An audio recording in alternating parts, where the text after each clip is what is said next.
Operation सिंदूर के बाद India और पाकिस्तान के बीच टेंशन्स अपनी पीक पर है।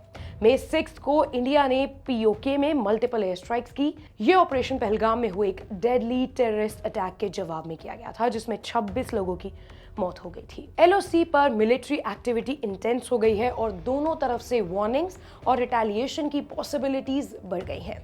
ये जियोपॉलिटिकल अनसर्टेनिटी सिर्फ डिफेंस और डिप्लोमेसी तक ही लिमिटेड नहीं है। इसका direct impact economic sector, specially critical manufacturing industries जैसे ऑटोमोबाइल पर भी पड़ रहा है। इस बैकड्रॉप में पाकिस्तान की ऑटोमोबाइल इंडस्ट्री पहले ही इकोनॉमिक प्रेशर और इंटरनल इंस्टेबिलिटी से जूझ रही है और अब वॉर लाइक सिचुएशन में इस सेक्टर के फ्यूचर को और ज्यादा अनसर्टेन बना दिया है। अब जब दोनों ही मुल्कों की आर्मीज बॉर्डर पर स्टैंड ऑफ में है, तब इंडस्ट्री प्लानर्स और इन्वेस्टर्स के दिमाग में एक ही सवाल है कि अगर फुल स्केल वॉर हुआ तो ऑटो इंडस्ट्री का आखिर क्या होगा।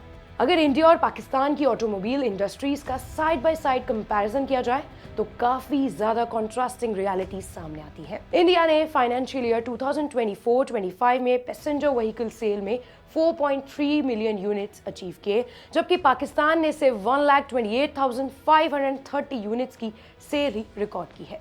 इंडिया में मारुति सुजुकी, हांडई, टाटा मोटर्स और महिंद्रा जैसे डोमेस्टिक और जॉइंट वेंचर प्लेयर्स इंडस्ट्री को डोमिनेट करते हैं, जबकि पाकिस्तान में पाक सुजुकी, टोयोटा इंडस और होंडा एटलस जैसे ब्रांड्स लीड करते हैं। इलेक्ट्रिक व्हीकल अडॉप्शन में भी इंडिया पाकिस्तान से काफी ज्यादा आगे है। फाइनेंशियल ईयर 2025 में इंडिया के total vehicle market 7.8% electric vehicles ने कैप्चर किया, जबकि पाकिस्तान में सिर्फ 60,000 ईवीज ही प्रोड्यूस हुई। गवर्नमेंट सपोर्ट भी इंडिया में ज्यादा स्ट्रक्चर्ड और अग्रेसिव है, जैसे फेम 2 और पीएलआई स्कीम्स, जबकि पाकिस्तान में पॉलिसीज नहीं है और उनका इम्प्लीमेंटेशन अभी फेज में ही है। एक्सपोर्ट कैपेबिलिटीज में भी इंडिया काफी ज्यादा आगे है।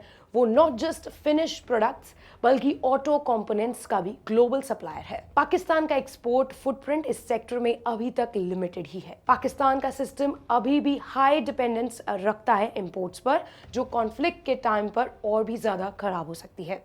अब अपने इंडिया की बात करें तो यहाँ ऑटो इंडस्ट्री को शॉर्ट टर्म शॉक्स का सामना भी करना पड़ सकता है अगर वॉर जैसे हालात यहाँ बनते हैं। फ्यूल प्राइसेस का ऊपर जाना, एक्सपोर्ट्स में डिस्ट्रप्शंस, ये सभी चैलेंजेस फेस करने पड़ सकते हैं। लेकिन पाकिस्तान के लिए सिचुएशन काफी ज्यादा क्रिटिकल हो जाएगी। ऑलरेडी स्ट्रगलिंग इकोनॉमी के साथ ऑटो इंडस्ट्री की प्रोडक्शन हॉल्ट, कॉस्ट सर्ज और जॉब लॉसेस जैसी इश्यूज इंटेंसिफाई हो सकते हैं। प्लांट्स बंद होने की पॉसिबिलिटीज भी हो सकती हैं, इंपोर्टेड पार्ट्स की डिलीवरी डिले हो सकती है और कस्टमर डिमांड का क्रैश भी होना एक्सपेक्टेड है।